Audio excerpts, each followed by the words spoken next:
নমস্কাৰ বন্ধু বান্ধৱীসকল, মই দীপজ্যোতিয়ে মোৰ এটা নতুন ভিডিঅ'লৈ আপোনালোকক স্বাগতম জনাইছোঁ। মই আজি কি বনাবলৈ লৈছোঁ চাওঁচোন হওক।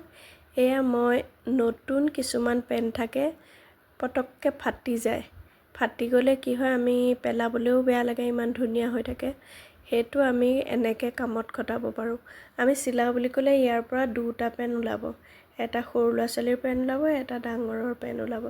এই তলফালে থকা এই তলৰ ফালৰ পৰা সৰু ওলাব আৰু ওপৰৰ ফালৰ পৰা কাটিলে ডাঙৰ পেন এটা ওলাব। মই এতিয়া এইটো ডাঙৰ পেন চিলাইছোঁ।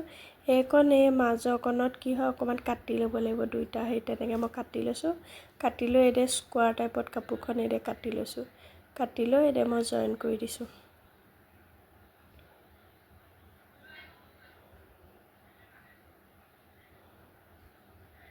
এইটো মোৰ পেনটো ৰেডি হৈ গৈছে।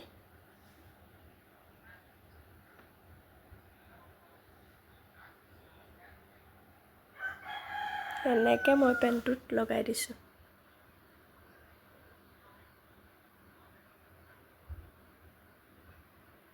আৰু এটা এইটো